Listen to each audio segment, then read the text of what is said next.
Welcome to Strengthen the Numbers. My name is Andrew Codd, accountant, author, and commercial finance entrepreneur, and it's my job each week to bring you leaders in finance and business and deconstruct with them their real stories, insights, and hard-won lessons into practical advice on the key strengths and qualities you need to remain relevant in accounting and finance today, as well as the steps you can begin to take to elevate the impact you make to have a fun, successful, and rewarding career in accounting and finance. Now let's go over to the show. Hi everyone, and welcome to this week's Strengthen the Numbers show. Now, what would you say or do if you had the opportunity to ask a true master of delivering multiple world-class finance transformations how they did it all? I mean, particularly given how important staying ahead or even keeping up with the pace of change today is for us finance professionals. Well, luckily I had the chance recently to do this when I got to record a podcast with Google's EMEA finance director, Niall. And on top of that, in this episode, we get to deconstruct how you get handed a €1 billion global transformation program and be the business finance guy that leads it. 3 key focus areas where finance professionals can help drive successful change, and also why the role of the traditional accountant is gone, though the importance of that discipline we pick up around audit and our technical accounting skills is hard than ever. So look, if you enjoyed this episode, please check out our detailed timestamp show notes, key quotes, resources, and ways to connect with our guest mentor at SITNshow.com. And don't forget to let your friends and colleagues know about us. We're on all the major platforms: SoundCloud, Stitcher, YouTube, and iTunes. And really appreciate you investing your time with us today. So without further ado, over to Niall on the show.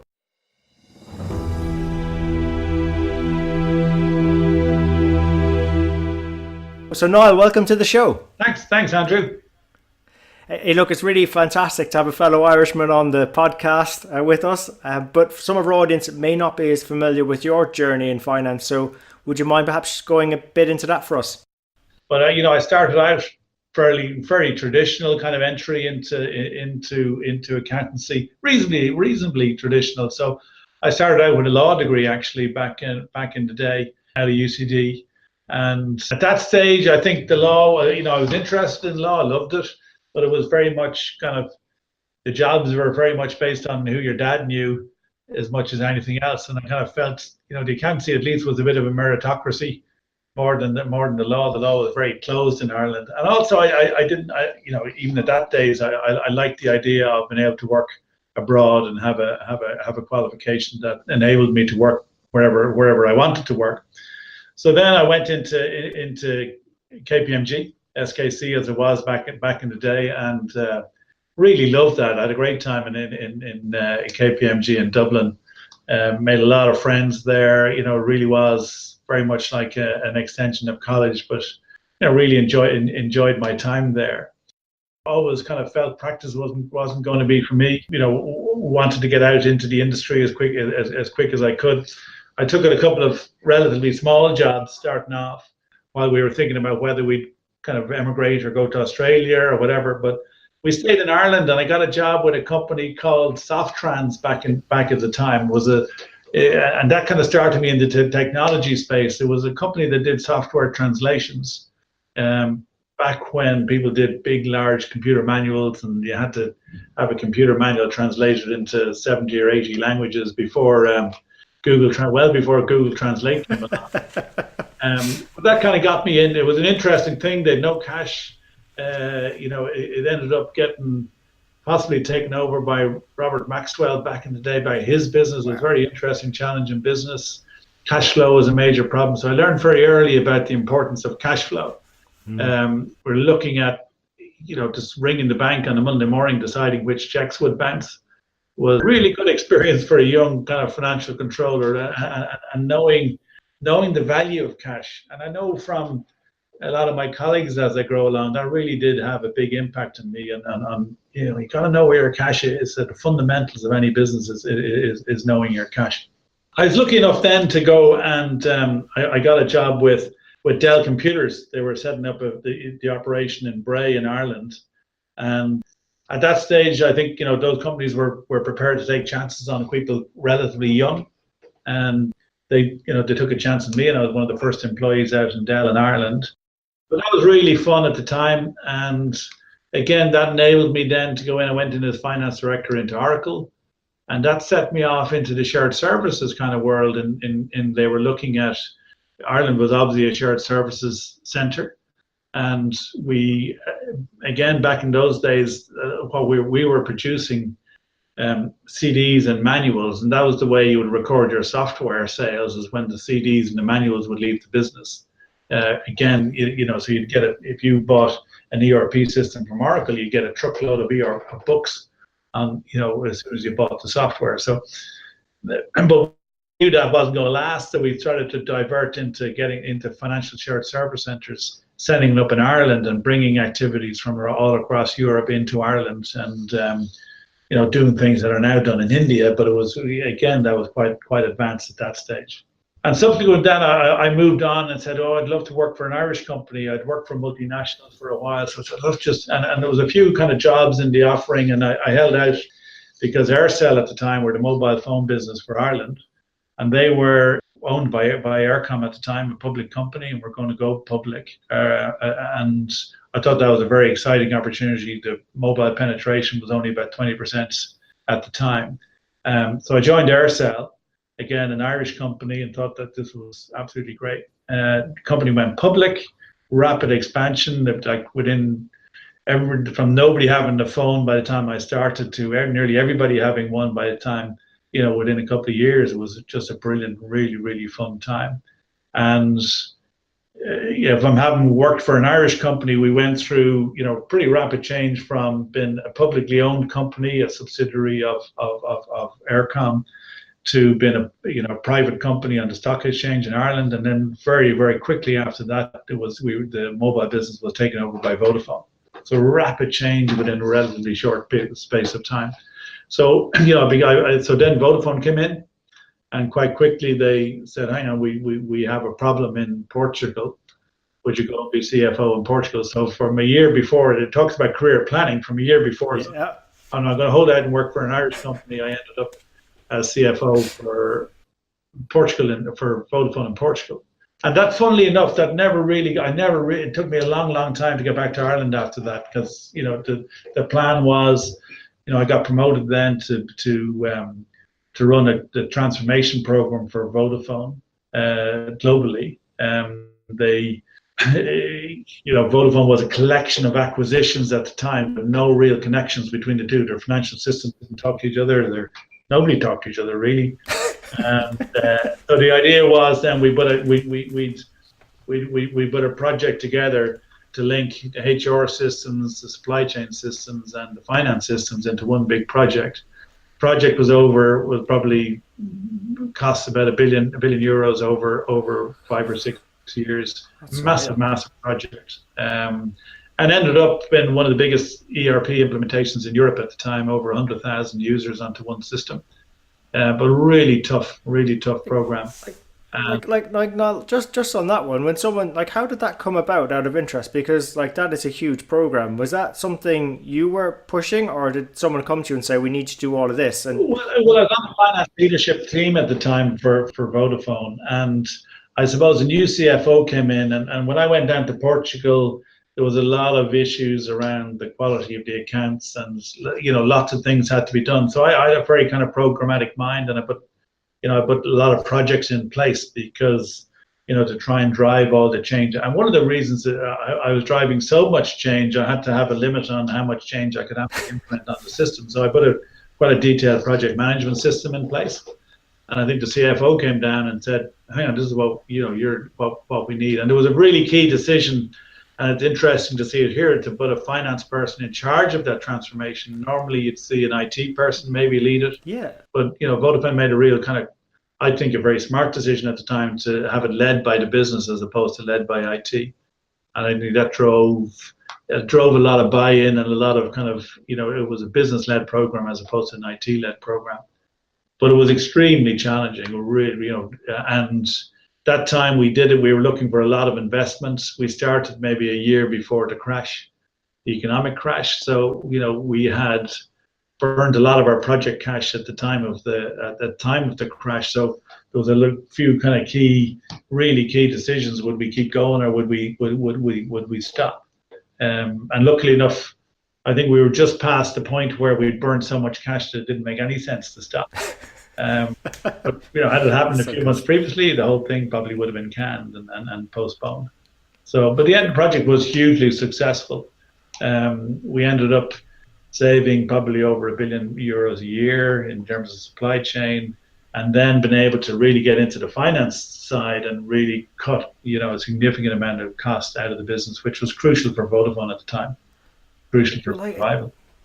Well, yeah. I mean, like given the impending the recession that had hit and so on. Like, so I suppose in terms of like, I don't know. I mean, generally there's this perception of finance professionals huddling behind our desk. I mean, that's a huge transformation initiative. So how do you get out there and make sure, one, you're making the change, but not too much change where everyone is absolutely sick of change. Yeah. And actually be successful and bring it to the end. And like, I know you said it was business led, which was a big thing, but are there any other things that helped you be successful at this? Well, I think it was, on these things, there was obviously a driving business need, right? So the business had to change, and that helped.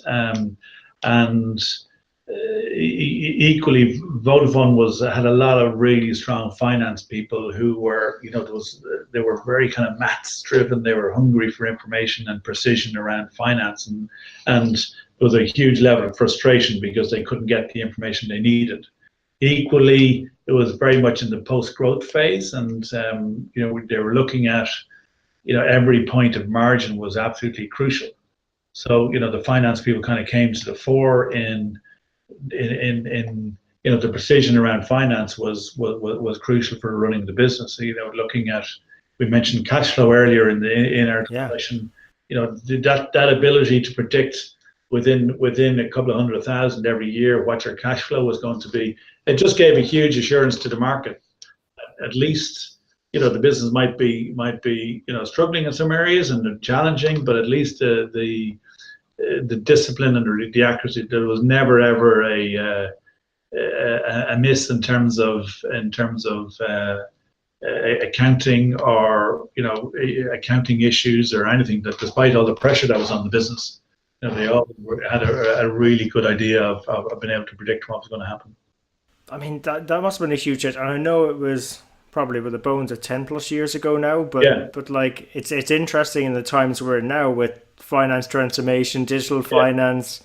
I was talking to someone this morning about bot shoring. It's just like, I don't know. I mean, is this a key skill now for us in finance to be able to know how to support transformation? I've spoken to that a number of times, and I talk to my team all about that the whole time. I think the age of just a traditional accountant is pretty much gone. I think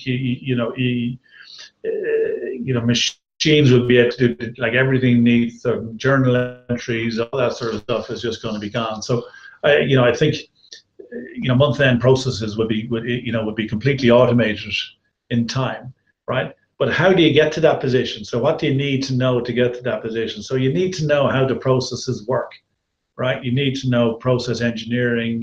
So machine learning and all that, people talk about bots and all that sort of stuff, but you need to be able to tell these things what to do, right? Like a human still has to instruct them what the core task is and why, right? And have that, so the audit training is still absolutely crucial. That ability to actually say, right, this is where the numbers come from, and this is the source data, and this is what it ties back to. The discipline of having your bank rec accurate at the end of the day, and your bank reconciliation. So, having that discipline and then being able to explain to a machine, right, this is what you need to do. I think that's core skill. But so it's being able to kind of explain. So the core accounting skills now is going to be able to understand process engineering, being able to talk to IT people and explain what's important and what can be done and what can't be done. That's all going to be crucial. Yeah, I think, so it's that amalgamation, I suppose, of how do you say, our training, our very good technical training, but also the ability to see across the organization and the different functions and how it all connects together. Probably we underappreciate that. I suppose in terms of, so you've had the smaller, well, I wouldn't say smaller, less multinational experience, or country experience of multinationals.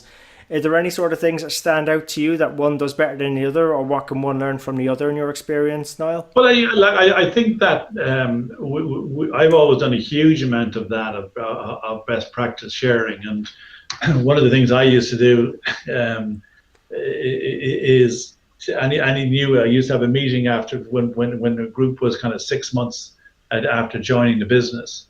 And I used to ask them, okay, 3 things that we do better than your last company, and 3 things that your last company did better than us. Great Right? question. Because there's always things that somebody else does. And I've always set our set of standards of trying to find out, well, what do they do better than us? And what can we learn from, and what can we steal from somebody else? And finance people tend to be pretty good at sharing best practice. So if you go talk to somebody, they'll tell you what they do, what they're good at, and what they're not so good at. And particularly when you're implementing kind of systems, people tend to share their stories pretty well. But I think that learning, like there's nobody. I remember we did a lot of work with Hackett's on the best practice on world class stuff. I was always trying to ask, well, who's world class, right? And there are now a few companies, and thankfully we got Vodafone into the world class bracket. But even here, there's some things that we do extraordinarily well here. I'm amazed at here. But there's some things that we're pretty rubbish at, to be honest, and that need improving because of the dynamic of where our business is at. So there's always things to learn from other businesses. So look, I'm not going to question too much why you left the warmth of Portugal to come back to Ireland. Well, I actually went from Portugal to run the project. I ran that via London. So I went. London, sorry. I worked. So most of my career, the last 8-9 years, were in London.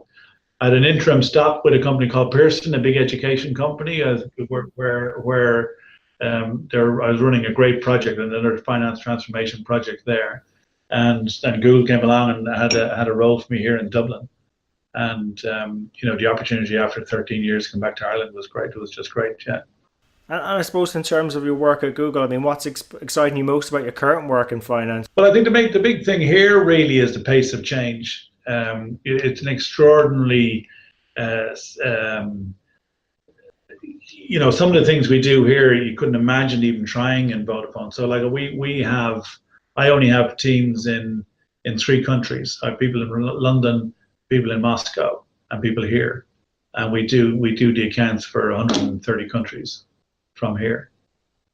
So we outsource a lot. We use kind of experts in each of the countries and all that. So it's a very highly leveraged model. Oracle have something similar, and other kind of high tech have it. But if you were trying to reverse engineer and do it like Google did it because it grown organically and that's the way it started off. But if you were trying to go to a local FD in a regular business and say, listen, we're moving absolutely everything. There's going to be no finance people in your country.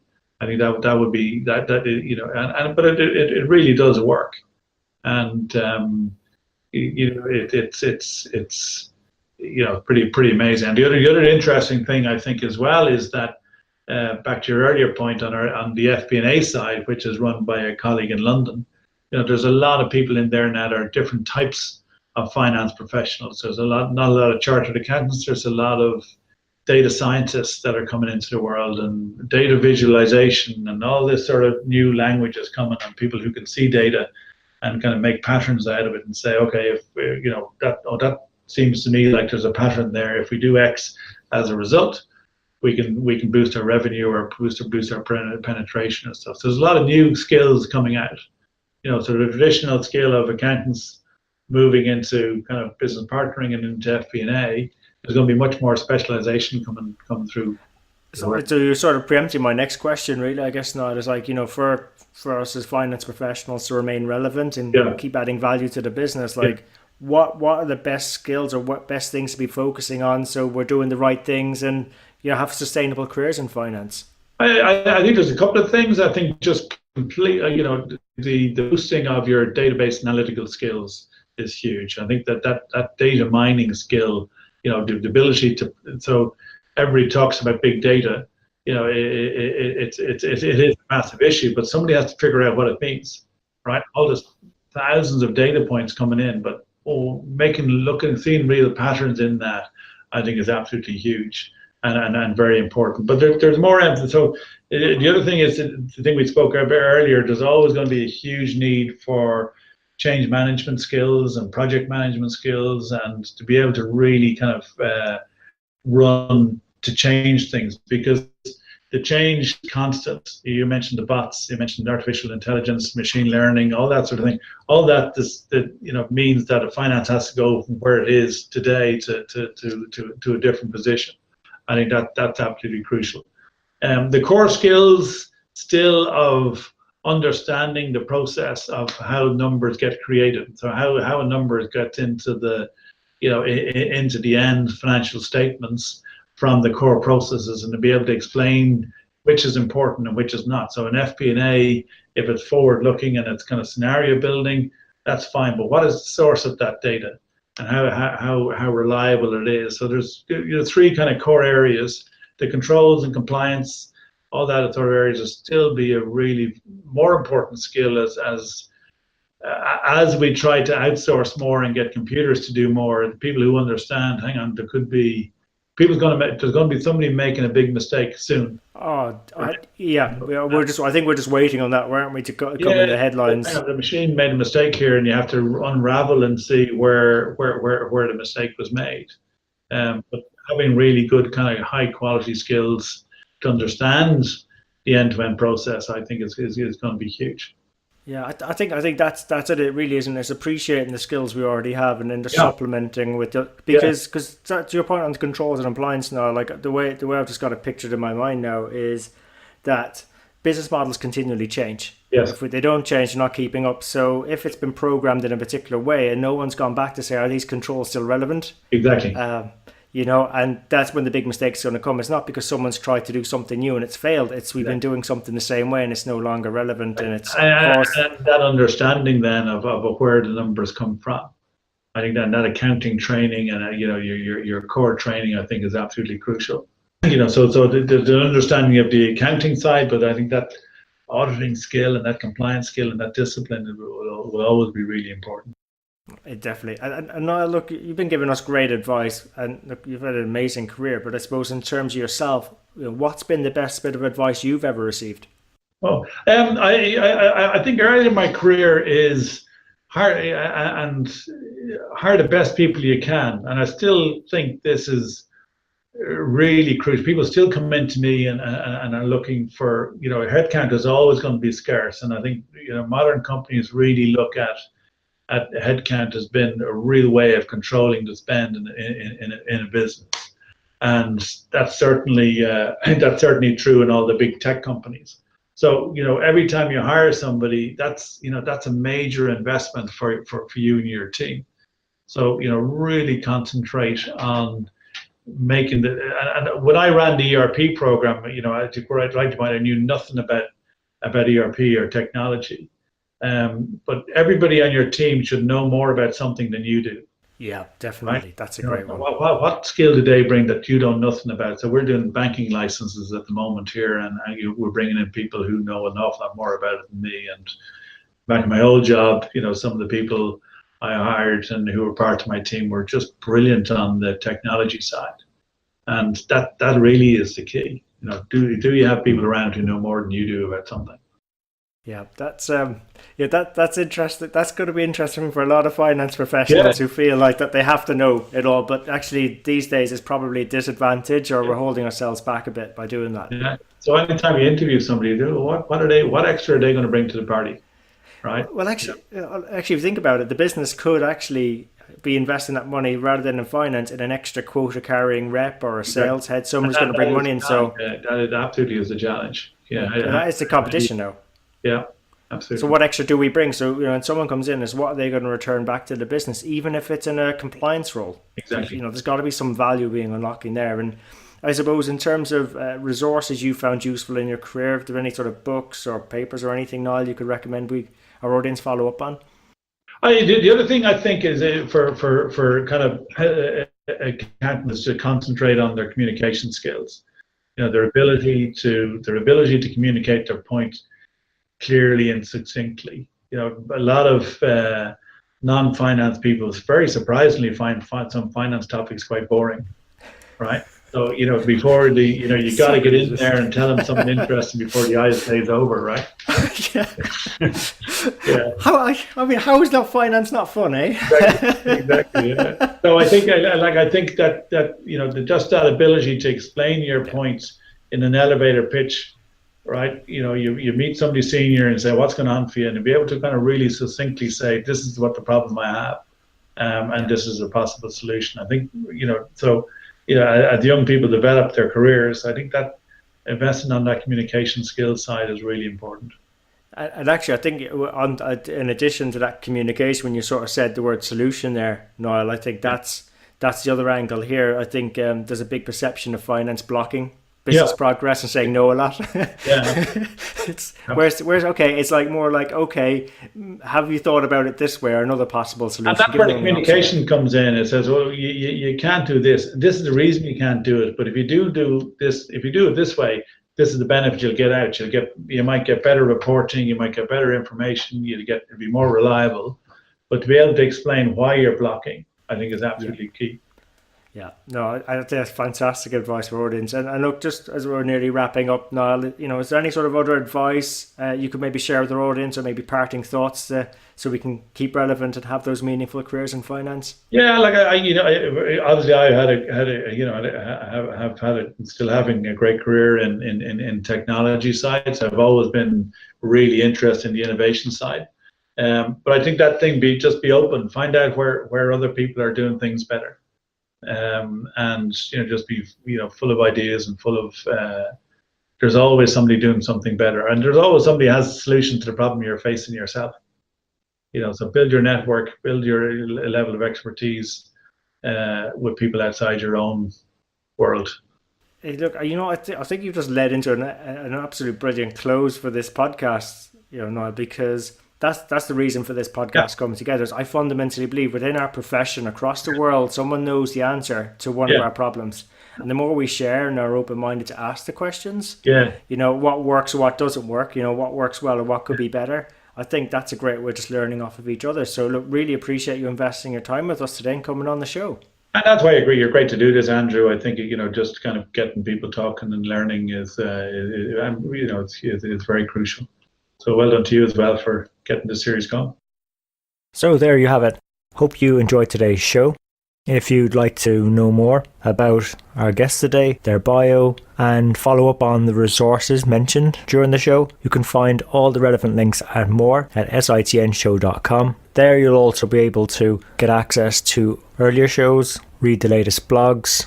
There's also an opportunity to subscribe to our newsletter, which will give you heads up as to when the next show is coming out, latest events, news, and anything that's going to be relevant to help you have a fun, rewarding and successful career in finance and accounting. And just before you go, we really appreciate your feedback. If there's something we can do better on the show, something that's not working, or something you'd like to see, even a guest you'd like for us to invite onto the show, someone who you think might be able to benefit you more and also the rest of our community, please let me know. You can email me. I'm at andrew@sitnshow.com, or feel free to connect with me on LinkedIn. Just drop me a message so I know how you found me and we can connect. And really, it's our community that'll make the show. If we keep engaging and driving each other on, we'll keep on building our strength in the numbers. When all is said and done, if we can do the numbers better and finance better, we'll create more opportunities for ourselves, our friends, our families, our communities and our businesses. So until next time, have a good rest of the week, take care, and let's keep building our strength in the numbers.